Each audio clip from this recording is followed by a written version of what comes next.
इमाम अहमद इब्न हम्बल रहमतुल्लाह अलैह के पास एक बूढ़ी औरत आती है और कहती है, इमाम मोहतरम, कहा जी एक मसला पूछने आई हूँ, मेरी माँ बहनें सुने।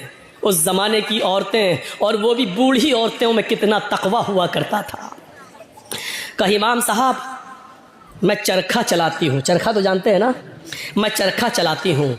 दूसरे लोग अपना सूत दे जाते हैं धागा, मैं उसको बना के फिराती हूँ और उनसे मजदूरी लेती हूँ। कभी दिन में और कभी ओवर टाइम करती हूँ तो रात में भी चलाती हूँ। मैं चिराग जलाकर मैं चरखा चलाती हूँ। जब मेरे पास तेल होता है तो मैं चिराग अपना जलाती हूँ और सूत फिराती हूँ। इमाम साहब, उसकी मजदूरी मैं लेती हूँ। कहा इसमें बुराई क्या है? कहा मैं ये नहीं पूछने आई हूँ कि बुराई क्या है, मैं ये पूछने आई हूँ कि कभी कभी मेरे पास चिराग जलाने के लिए तेल नहीं होता है। अच्छा, तो मैं सोने के लिए बिस्तर पर जाना चाहती हूँ, लेकिन देखती हूँ कि पड़ोसी के घर में चिराग जल रहा है और उसके घर के चिराग की रोशनी मेरे आंगन में आ रही है। मैं अपना चरखा लेकर उस आंगन में बैठ जाऊं और उस पड़ोसी के घर से जो चिराग जल रहा है, मैं मांगने नहीं गई उसकी रोशनी, लेकिन उसकी रोशनी ऑटोमेटिक मेरे घर में आ रही है। अगर मैं उसके चिराग की आने वाली रोशनी पे अगर सूत फिरा लूं और चरखा चला लूं और ये चलाकर मैं अपने मालिक से उसकी मजदूरी ले लूं, तो ये कमाई मेरे लिए हराम तो नहीं होगी? मेरे लिए ये मजदूरी हराम तो नहीं होगी? मैंने चोरी नहीं की है, मैंने उससे चिराग में का तेल नहीं मांगा है। उसके घर में चिराग जल रहा है और उसकी रोशनी मेरे घर आ रही है, उसकी रोशनी मेरे घर आ रही है। अगर मैं उसकी रोशनी में सूत फिरा लूं और इसकी मजदूरी में ले लूं, तो ये मेरे लिए हराम तो नहीं होगी? ये खाकर कहीं मैं अज़ाब कब्र की मुस्तहिक तो नहीं बनूंगी, कहीं मैं जहन्नम में तो नहीं जाऊंगी? अहमद इब्न हम्बल रहमतुल्लाह अलैह फरमाते हैं, खातून माँ, तेरे सवाल ने अहमद इब्न हम्बल के इल्म को आज शर्मिंदा कर दिया। काबे के रब की कसम, तेरे इस मसले का जवाब अहमद इब्न हम्बल के पास नहीं है। कहने लगी, इमाम साहब, फिर आपसे बड़ा आलिम इस बस्ती में कोई है ही नहीं, फिर मैं ये किससे मसला पूछूं? उन्होंने कहा, सुन मेरी माँ, जहाँ तक कयास का नतीजा है, कयास का तकाजा है, तो जहाँ तक मेरा इल्म है, मैं उस इल्म की रोशनी में कयास लगाकर अंदाजे से ये कह सकता हूँ कि इसमें कोई हर्ष तो नहीं लग रहा है। क्यों? क्योंकि तू मांगने नहीं जा रही है, वो अचानक आ रही है। तेरे घर में भी दीवार नहीं है और उसके घर में भी कोई दीवार नहीं है, और उसके चिराग की रोशनी आ रही है तेरे घर, तो इसमें तेरा क्या कसूर है? बज़ाहिर तो इसमें कोई बुराई नहीं लग रही है, लेकिन अगर तुम्हारा दिल आमादा नहीं है तो मेरी माँ, इससे भी बच जाओ तो बेहतर है, इससे भी परहेज कर लो तो बेहतर है, इससे भी, क्योंकि वो है तो दूसरे ही की रोशनी, है तो दूसरे ही की रोशनी। बहरहाल अगर तुम इससे भी परहेज कर लो तो ये ज़्यादा बेहतर है तुम्हारे। जब वो औरत वहाँ से जाने लगी बुढ़िया, तो इमाम अहमद इब्न हम्बल ने लोगों से पता लगवाया कि ये किसकी बेटी है, इसके बाप का क्या नाम था। बताया होगा किसी ने कुछ जो मेरे जहन में नहीं रहा। अहमद इब्न हम्बल फरमाते हैं कि आज के ज़माने में ऐसी बूढ़ी औरतें मौजूद हैं, ज़रूर इसका बाप कोई आलिम कुरान होगा, आलिम हदीस होगा, क्योंकि ऐसी तरबियत अपनी औलाद के अंदर कोई बड़ा आलिम ही पैदा कर सकता है। बुढ़ापे की इस दहलीज पर पहुंचकर भी इस औरत की हालत यह है, इस बुढ़िया की हालत यह है कि पड़ोस से आने वाली रोशनी में भी, उस चिराग की रोशनी में भी चरखा चलाने के बारे में सोच रही है कि ये चरखा चलाएंगे तो ये कमाई मेरे लिए हलाल होगी या हराम। तब ऐसे लोगों की नमाजें अर्श से टकराएं और अल्लाह कबूल न करे, ऐसा हो ही नहीं सकता है। मेरे भाइयों, इधर हम नमाज पढ़ के निकलते हैं, जो मैं सर बसजदा हुआ जमी पर, तो आसमां से आने लगी ये निदा, तेरा दिल तो है सनम आशना, तुझे क्या मिलेगा नमाज में। एक हमारा तकवे का हाल ये है, एक हमारी परहेजगारी का हाल यह है कि यहां से निकले नमाज पढ़ के, मालिक यौमिद्दीन, तू कयामत के दिन का पूरा पूरा मालिक है, इय्याका नअबुदु व इय्याका नस्तईन, तेरी ही इबादत करते हैं, तुझसे ही मदद मांगते हैं। इहदिना सिरातल मुस्तकीम, जो सीधा रास्ता उस पे चला और तमाम बुरे रास्तों से बचा ले। यहाँ ये दुआ मांग के हटे, सलामु अलैकुम व रहमतुल्लाह, सलामु अलैकुम व रहमतुल्लाह। जैसी सलाम फेरा और मस्जिद के बाहर निकलते ही जेब में बीड़ी रखी है निकाली और माचिस जलाई और सूरह दुखान की तिलावत शुरू, धुआं धक्कड़ शुरू। अभी 10 मिनट भी नहीं हुए ये कहते हुए कि इहदिना सिरातल मुस्तकीम, आय अल्लाह हमको सीधे रास्ते पे चला, आय अल्लाह गंदे और गलत रास्तों से हमारी हिफाजत फरमा। अभी ये दुआ मांगे हुए 10 मिनट भी नहीं हुए और यहाँ आकर ये है हमारी इबादतों का और हमारी नमाजों का हाल। मेरे भाइयों, जायजा लो, इमाम अहमद इब्न हंबल के पास जो बूढ़ी औरत आती है, उस औरत के सवाल से जरा इबरत हासिल करो कि हमारी इबादतें अल्लाह के यहाँ कबूल हो भी रही होंगी या नहीं हो रही होंगी। सोचो तो सही, गौर तो करो मेरे भाइयों। यहां आदि इब्ने उमैर है, जंग बदर में गिरफ्तार करके लाए जाते हैं। आदि इब्ने उमैर है, गिरफ्तार करके लाए जाते हैं, पकड़ के लाए जाते हैं, पैरों में बेड़ियां डाल दी जाती है। ये आदि इब्ने उमैर मुसाब इब्ने उमैर के भाई हैं, भाई मोमिन है और आदि काफिर है। मुसाब सहाबी और आदि काफिर, दोनों भाई हैं, सगे भाई हैं। अल्लाह के नबी सल्लल्लाहु अलैहि वसल्लम ने फरमाया कि जो गिरफ्तार करके काफिर लाए गए उनके पैरों में बेड़ियां डाल दो। आदि के पैरों में जब बेड़ियां डाली जाने लगी तो मुसाब इब्ने उमैर वहीं खड़े हो गए और जो उनके पैरों में बेड़ियां डाल रहा था सहाबी, आदि इब्ने उमैर के पैरों में वहीं खड़े होकर मुसाब इब्ने उमैर कहने लगे, आए सहाबी अपने दोस्त से, आए दोस्त इसके पैरों में बेड़ियां जरा टाइट डालो, यहां से कस दो, मैं इसको अच्छी तरीके से जानता हूं, ये लॉक तोड़ने में, जंजीर तोड़ने में बड़ा माहिर है, यहां से टाइट कर दो वरना ये तोड़ के भाग जाएगा। जब मुसाब इब्ने उमैर ये कह रहे थे कि इसके पैरों में यहां से टाइट करो, यहां से टाइट करो, यहां से लॉक लगाओ, तो आदि इब्ने उमैर को इतना गुस्सा आ रहा था कि मारे गुस्से के आदि चीख पड़ा, आए मुसाब तुझे शर्म आनी चाहिए, तू उसी उमैर का बेटा है जिसका बेटा मैं हूं, तेरी रगों में उसी बाप का खून दौड़ रहा है जिसका खून हमारी रगों में दौड़ रहा है, लेकिन आज तुझे भाई कहते हुए शर्म आ रही है। तेरी गैरत कैसे गवारा कर रही है कि तेरी आंखों के सामने तेरे सगे भाई के पैरों में बेड़ियां डाली जा रही हैं और तू देख रहा है खड़े होकर, और देख ही नहीं रहा है बल्कि मशवरा दे रहा है कि यहां से टाइट करो। थूकता हूं तुझ पर, भाई कहते हुए शर्म आती है तुझे। इधर मुसाब इब्ने उमैर कहते हैं, चुप, खामोश, तू भाई है मेरा? नहीं, तू मेरा भाई नहीं है। आदि कहता है, क्या उमैर तेरा बाप नहीं है? क्या मेरी मां तेरी मां नहीं है? क्या उमैर का खून तेरी रगों में नहीं दौड़ रहा है? क्या मेरी मां का दूध तेरी रगों में खून बनकर नहीं दौड़ रहा है? जवाब दिया, उमैर मेरा बाप है, ये सच है, तेरी मां मेरी मां, ये सच है, तूने और मैंने एक ही मां का दूध पिया है, ये भी सच है, तेरी और मेरी रगों में एक ही बाप का खून दौड़ रहा है, ये भी सच है, लेकिन ये सच नहीं है कि तू मेरा भाई है। जानता है मेरा भाई कौन है? आदि ने कहा, फिर कौन है अगर मैं तेरा भाई नहीं हूं? मेरा भाई वो है जो तेरे पैरों में बेड़ियां डाल रहा है? ये तेरा भाई है? हाँ, इसलिए कि मेरे इस भाई ने कलमा पढ़ा है, अशहदु अल्ला इलाहा इल्लल्लाह व अशहदु अन्ना मुहम्मदन अब्दुहु व रसूलुहु। बुखारी शरीफ की हदीस के इस वाक़े से हमें यह पता चलता है मेरे भाइयों कि इस्लाम लाने के बाद, ईमान कलमा पढ़ने के बाद, ला इलाहा इल्लल्लाह मुहम्मदुर रसूलुल्लाह का इकरार करने के बाद, इस्लामी रिश्ते से कलमे की बुनियाद पर अपने एक साथी की जो इज्जत होती है वो फिर सगा भाई भी वो दर्जा नहीं रखता है। क्या जवाब दिया? खूनी रिश्ते को कुर्बान कर दूंगा, लेकिन कलमे की बुनियाद पर ये मेरा भाई है, इस रिश्ते को मैं कुर्बान नहीं करूंगा।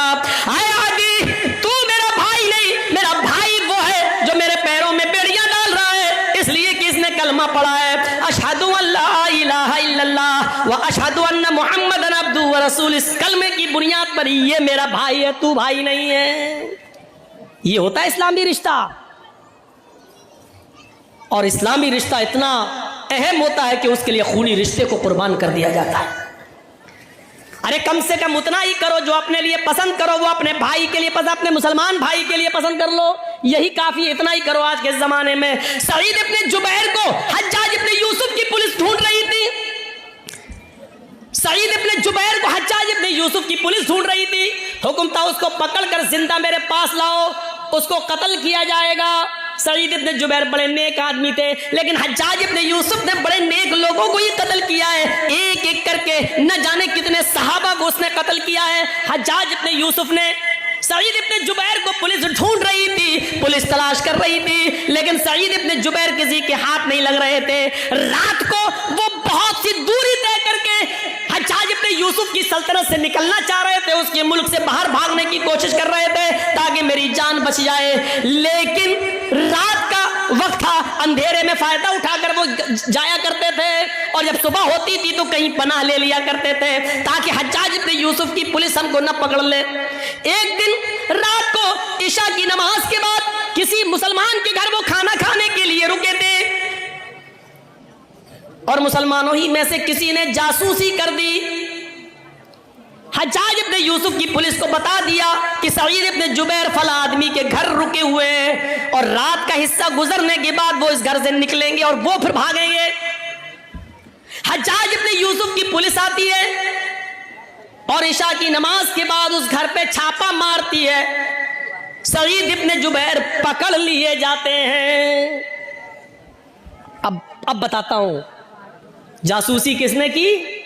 अपनों ने, अपने ही जासूसी करते हैं। लॉकडाउन के मौके पर आपने देखा होगा, हमारे उत्तर प्रदेश में तो वही हाल था, जब हर चीज का गोश्त बंद था, कुछ नहीं ले सकते थे, और चोरी छुपे कोई अगर भैंस काट लेता था तो अपने ही लोग जासूसी करते थे, फला के घर में भैंस हुई है, और पुलिस आकर छापा मारती थी, जितने की भैंस नहीं उससे ज्यादा जुर्माना वसूल करती थी। अपने ही जासूसी करते हैं, इनाम का लालच होगा, इतना मिलेगा। सईद इब्ने जुबैर पकड़ लिए जाते हैं और सईद इब्ने जुबैर को हज्जाज इब्ने यूसुफ के पास लाया जा रहा है, लेकिन जहां पकड़े गए वहां से हज्जाज इब्ने यूसुफ इतना दूर है कि वहां तक जाने में 1 हफ्ता लग जाएगा। घोड़े पर, ऊंट पर बैठकर सफर किया जाए तो 1 हफ्ता लग जाएगा। कितना? 1 हफ्ता। लेकिन चल रहे हैं, नमाज का वक्त होता, वो नमाज पढ़ते, सफर में रोजा माफ है, लेकिन सईद इब्ने जुबैर सफर में भी रोजा रख रहे हैं, क्योंकि उनको मालूम हो चुका है कि अब मेरी मौत का वक्त करीब है, हज्जाज के सामने मैं लाया जाऊंगा और मुझे कत्ल कर दिया जाएगा। लिहाजा वो दिन में रोजा रखना शुरू कर दिए। जहां पुलिस वाले आराम करने के लिए रुकते वो वहीं नमाज पढ़ना शुरू कर देते और नफली इबादत करना शुरू कर देते। सईद इब्ने जुबैर की इबादत पुलिस वालों को बड़ी पसंद आई, उनका अखलाक बहुत पसंद आया। हज्जाज के दोनों पुलिस वालों ने 3 दिन के बाद कहा, देखो सईद इब्ने जुबैर बड़ा नेक आदमी है, अगर इसको हम हज्जाज के पास ले जाएं तो हज्जाज इसको कत्ल कर देगा, बेचारा बच्चों वाला आदमी है, बीवी बच्चे इसके महरूम हो जाएंगे, और हज्जाज को क्या मालूम कि हमने इसको पकड़ा है। ऐसा करो, इस बेचारे को छोड़ देते हैं, ये नेक आदमी है, अच्छा आदमी है, हज्जाज तो जालिम है, वो इसको कत्ल कर देगा। इन दोनों पुलिस वालों ने आपस में सलाह और मशवरा किया कि इस नेक आदमी के कत्ल की जिम्मेदारी हम अपने ऊपर न लें, छोड़ देते हैं इसको। ये दोनों पुलिस वाले सईद के पास आए, कहने लगे, सईद इब्ने जुबैर, आए सईद इब्ने जुबैर, तुम्हारी इबादत ने, तुम्हारे अखलाक ने मेरा दिल मोह लिया है, हम नहीं चाहते कि तुम्हें हज्जाज के पास लेकर चले, मेरा दिल चाहता है कि तुम्हें हम छोड़ दें। आए हज्जाज, ये रात का वक्त है, अंधेरे का फायदा उठाओ और तुम निकल जाओ। हज्जाज को तो मालूम नहीं है कि मैंने तुम्हें गिरफ्तार कर लिया है, हम उसके पास जाएंगे और कह देंगे कि हमें सईद इब्ने जुबैर मिले ही नहीं। सईद इब्ने जुबैर ने कहा, तुम्हारी बड़ी मेहरबानी, मैं कसीरुल अयाल हूँ, मेरे बच्चे ज़्यादा हैं, मेरी बीवी है, बच्चों का बोझ है मेरे ऊपर, अगर तुम मुझे छोड़ रहे हो तो ये तुम्हारा रहमो करम है मेरे ऊपर। अच्छा है, छोड़ दीजिए भाई, मैं आपका ये एहसान कभी भूलूंगा नहीं। उन्होंने कहा, एहसान की क्या बात है, आप मुजरिम नहीं हैं, हज्जाज आपका दुश्मन है, वो आपको कत्ल करना चाहता है, जाओ। आए सईद, मैंने तुम्हें छोड़ दिया है, जाओ चुपके से, जाओ, निकल जाओ। सईद इब्ने जुबैर बड़े खुश होते हैं कि मुझे हज्जाज के पुलिस वालों ने छोड़ दिया, लेकिन उनकी खुशी ज्यादा देर तक न रही। वो थोड़ी दूर तक आगे गए होंगे, जैसे यहां से मौजमपुर बस आपका स्टैंड 1 किलोमीटर तकरीबन गए होंगे, मुश्किल से 1 किलोमीटर गए होंगे, और जाने के बाद वहां कुछ सोचने लगते हैं और सोच कर फिर वहां से वापस आते हैं। 1 किलोमीटर गए, लेकिन कुछ उनके दिमाग में आया और वहां से सोचकर वो फिर लौटे आए, और लौट कर आने के बाद उन दोनों पुलिस वालों के पास आ गए और कहने लगे, अरे हज्जाज इब्ने यूसुफ के पुलिस वालों, मुझे हज्जाज के पास ले चलो, मैं भाग कर छिप कर भागना नहीं चाहता, मुझे हज्जाज के पास ले चलो। पुलिस वालों ने कहा, तुम्हारा दिमाग खराब है सईद, हज्जाज तुम्हारी जान का दुश्मन है, तुम्हें कत्ल कर देगा। कहा, वो मैं जानता हूं कि वो मुझे कत्ल करेगा, फिर का इसके बावजूद मैं उसके सामने जाना चाहता हूं। पुलिस वाले कहते, हज्जाज आए सईद, बेवकूफी मत करो, मैंने तुम्हें छोड़ दिया, फिर तुम क्यों आए। सईद इब्ने जुबैर रोते हैं और रोते हुए कहते हैं, आए पुलिस वालों, तुम्हें नहीं मालूम जिस आदमी ने मेरी जासूसी की और तुम्हें यह बताया कि मैं इस घर में छिपा हूं, वो तो कहीं ना कहीं से देख ही रहा होगा, उसको तो ये मालूम ही होगा कि तुम दोनों ने मुझे गिरफ्तार कर लिया है, मुझे पकड़ लिया है। वो आदमी हज्जाज को ये खबर दे देगा। इन दोनों पुलिस वालों ने सईद को गिरफ्तार कर लिया। आए पुलिस वालों, अगर हज्जाज को ये पता चल गया कि तुमने मुझे पकड़ लिया था और फिर छोड़ दिया, तो मैं तो बच जाऊंगा, लेकिन फिर तुम्हारा हश्र ये होगा कि तुम दोनों को खूनी चमड़े पर लिटाकर बिठाकर तुम्हारी गर्दनों को उड़वा देगा, और मैं ये नहीं चाहता कि मेरी जान बच जाए और मेरे बदले में तुम दोनों की जान चली जाए, मेरी गर्दन महफूज रहे और तुम दोनों की गर्दनें कट जाए। अल्लाह के नबी ने फरमाया, जो अपने लिए पसंद करो वो अपने भाई के लिए पसंद करो, और जो अपने लिए पसंद न करो वो अपने भाई के लिए पसंद न करो। जब मुझे अपनी गर्दन अपने लिए कटाना पसंद नहीं है, तो अपने वजह से, मेरी वजह से तुम दोनों की गर्दनें कट जाएं, ये मुझे कैसे पसंद हो सकता है। अगर मेरी बीवी बच्चे तो आपके भी तो बीवी बच्चे हैं, फिर मेरे बीवी बच्चों में मैं खुश रहूं और तुम दोनों की जान जाए और तुम दोनों की बीवी बच्चे एक दूसरे के ऊपर बोझ बन जाएं, ये इस्लाम ने नहीं सिखाया, ये हमारे नबी ने नहीं सिखाया। आए हज्जाज के पुलिस वालों, मुझे हज्जाज के पास लेकर चलो। इसके बावजूद उन दोनों ने समझाया, लेकिन नहीं माने सईद इब्ने जुबैर, हम अपने लिए तुम्हारी जिंदगी खतरे में नहीं डाल सकते हैं। आखिरकार जिद करते रहे और वो दोनों पुलिस वाले उनको पकड़कर हज्जाज के सामने ले आए। हज्जाज ने कहा, बहुत बहुत मुबारक, तुम इनको पकड़ कर लाए हो, तुम्हें इनाम से नवाजा जाएगा। और कहा, कोई ख्वाहिश है तुम्हारी? उन्होंने वही ख्वाहिश जाहिर की कि हमें 2 रकात नमाज पढ़ना है। कहा, पढ़ लो। खूनी चमड़ा बिछा दिया गया। कुछ खाना है, कुछ पीना है? कहा, नहीं। क्यों? आखिरी तमन्ना तो सबसे पूछी जाती है, कुछ खाना हो पीना हो तो बता दो। सईद इब्ने जुबैर ने कहा, इन्नी साइमुन, मैं रोजे से हूं। हज्जाज इब्ने यूसुफ ने कहा, चलो। पीछे से हाथ बांध दिए गए, खूनी चमड़ा बिछा दिया गया, गर्दन नीची कर दी गई, और हज्जाज के एक जल्लाद ने पूरी ताकत के साथ अपनी तलवार चलाकर सईद इब्ने जुबैर को एक ही बार में उनकी गर्दन को उनके तन से जुदा कर दिया। पूरा वाक़या बताने का मेरा मकसद सिर्फ ये है कि सईद इब्ने जुबैर ने अपनी गर्दन कटाना गवारा कर लिया, लेकिन अपनी वजह से उन दोनों मुसलमान पुलिस वालों की जिंदगी खतरे में नहीं डाली। ये मुसलमान होता है जो अपनी वजह से दूसरे को मुसीबत में नहीं डालता है, जो अपनी वजह से दूसरे को तकलीफ में नहीं डालता है। वो मुसलमान ही क्या जिसकी वजह से दूसरे को तकलीफ पहुंचे। और हम तो उस वक्त सबसे ज्यादा खुश होते हैं जब हमारी वजह से हमारा पड़ोसी बेचैन हो। उस जमाने में क्या हाल था, एक आदमी के घर में बहुत से चूहे थे जो उसको तंग करते थे। उसने लोगों से पूछा, मैं क्या करूं बताओ। किसी ने कहा, एक बिल्ली ले आओ, बिल्ली पाल लोगे, चूहों को खाती रहेगी। उसने कहा, ये तुमने सही मशवरा दिया। 3-4 दिन के बाद उसी आदमी ने पूछा, क्या हुआ, बिल्ली लाए? उसने कहा, नहीं लाए। कहा, फिर क्या हुआ? क्या हुआ, चूहे हैं, अब क्या करेंगे? तो कहा, बिल्ली क्यों नहीं लाते हो? कहा, मैं बिल्ली खरीदने का इरादा किया कि मैं बिल्ली लाऊं और पाल लूं, लेकिन ये सोच कर नहीं लाया कि जब मेरे घर में बिल्ली आ जाएगी तो कुछ 2-4 चूहों को खा लेगी, और बहुत से चूहे तो डर के मारे मेरा घर छोड़ देंगे और भाग जाएंगे, और वो घर छोड़कर भागेंगे तो मेरे पड़ोस में घुस जाएंगे। और अल्लाह के नबी ने फरमाया पड़ोसियों का बहुत बड़ा हक है। जो चीज मैं अपने लिए पसंद नहीं करता हूं, चूहे वो डर के मारे मेरे पड़ोस के घर में पहुंचकर उनको वही तकलीफ दे जो मेरे घर में मुझे तकलीफ दे रहे हैं। तो ये भी तो सही नहीं है कि मैं अपनी तकलीफ से बच जाऊं लेकिन अपनी तकलीफ अपने पड़ोसी को दे दूं।